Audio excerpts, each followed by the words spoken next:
let me show you what he says next. You ready? Okay. Go read all of Matthew 18. Don't read just the part that we're told to read, which is that. Read it all.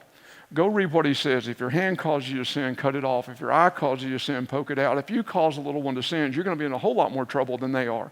Read it all. Then he says, if a man had 100 sheep, wouldn't he go get that one and bump them back into the herd? But if someone sins against you, go one-on-one. Read it all. Quit disconnecting it, because I'm going to show you the most powerful part of this teaching in just a moment. And he says, walk this out. Why? It's in the next scripture. Because I tell you this truth. Whatever you bind on earth will be bound in heaven, and what you loosen on earth will be loosened in heaven. Guys, if you want to continue to loosen gossip and anger and bitterness around you, don't walk out what Jesus said. If you want to bind that and you want to loosen love, joy, peace, patience, you want to loosen those things, go do what Jesus said. He then says, again, I tell you this truth. When 2 or 3 of you are gathered on earth about anything you ask, it will be done for you by my Father in heaven.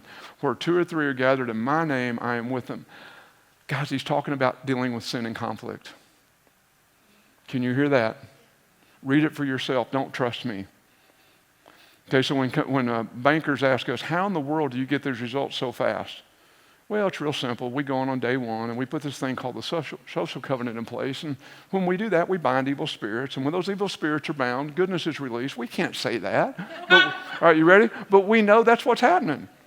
Because when people start treating each other right, what you loosen will be loosened, and what you bind will be bound. And when people start doing that, they don't get angry. Their core beliefs don't get in the way. All these things start happening, and all of a sudden they're making a lot more money. It's a simple concept. Everybody catching this? Yeah. And they get along with their employees. And their turnover goes down. Their marriages are better. Their kids even like them because they've learned how to deal with conflict and become a peacemaker. So that's what we're supposed to do. All right, so how do we approach others? Here's the problem. Most of us don't know how to approach other people. You ready? Number 1, read Corinthians 13, 4-7. Go in humility. It means I may be wrong. Andy, could I share something with you? I may be wrong. This may be my lens. It may be completely me. Got my baseball bat. Kidding. But can I share something with you? Number 2, go in pre-forgiveness. In other words, it's about restoring the relationship. It's about fixing it. It's not about hurting the other person. Number 3, go in love. What is love? I care more about you than I care about how you feel about me. And when we learn to love that way, because Andy, I'm willing to take this chance because this could be affecting your marriage. It could be affecting your relationship with your children. It could be affecting your career, and no one else may have loved you enough to tell you this, just in case I'm right. And if I'm wrong, just ignore it. And the last, go with 100% of the truth, because sometimes the truth and the facts are not the same. Everybody hear that? The truth and the facts are not the same. And because of that, oftentimes, instead of going to that person, we gossip. So think about this. If we could learn, you ready, to give up our need to be right without losing our passion for truth, we could change the world. Okay? And the winner in a conflict is actually the loser. You can win the conflict with your spouse and lose your spouse. You can win the conflict with your children and your children won't talk to you anymore. You can win the conflict with your employee and they quit and go work someplace else. So if your goal is to win in a conflict, that makes you the loser. You can rest assured. And what happens is, because we don't have the courage and the love to go one-on-one in humility, pre-forgiveness, love, and truth, we normally go tell someone else. And that's called gossip. And that is when we say something negative about someone to someone else who's not part of the problem or part of the solution. I want you just to focus on this screen. If you want to take a picture of it, you can, because I want you to ask yourself, where do I fall on this screen? Because great people talk about vision and ideas. They talk about solutions. Average people talk about stuff. They talk about things. Small people talk about other people. Smaller people let them. Even smaller people join them. And even small people tell others. So say that I walk into Andy's office and I walk in like this. I'm looking around and I stick my head. I go in his office and I can't see him. And I look over on his desk and I see this $300 ink pen. And I look around, I don't see anybody, so I grab it and I stick it in my pocket.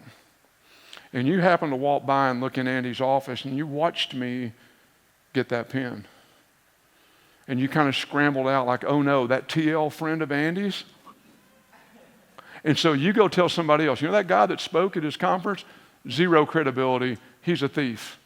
And then they go tell somebody else, and they go tell somebody else, and then finally it gets over to Grant. Where are you, Grant? A friend and a guy that we're in a social covenant together. And then Grant says to them, no, Ford's my friend, we're in a covenant together, I don't allow you to talk negative about him. You got 48 hours to go tell him what you told me. Well, will you go with me? Yeah, so come on. And then they get on the phone and say, I saw you steal an ink pen out of Andy's office. Because I watched you look around. I watched you look out his door. The fact is, I took the pen off Andy's desk. The truth is, Andy told me, I may not be here the day you come by. If I'm not, I'll leave the pen on the desk. I want you to come on in and get it, but look around for me. If I'm here, say hello, and if not, we'll catch you next time. We do this to each other all the time. And you can't get that worm back in the can for all you fishermen in Texas. You can't put it back in. It's already gone. You can't stop what you just started. Okay? I believe, you ready, that gossip may be the largest undiagnosed addiction in our world today. Prove it's not by just stopping immediately. And if you can't stop, you're going to prove that it's an addiction. I believe that gossip is the biggest hindrance to building trust and productivity in organizations around the world, and especially in the church, especially in prayer groups. Guys, I got news for you. God don't need to hear, the people don't need to hear who you're asking them to pray for. God knows. Stop gossiping and calling it prayer requests. Okay? If we learn to stop taking offense, if we could learn not to be offended and stop gossiping, I believe we could change the world in about 48 hours. I truly believe that.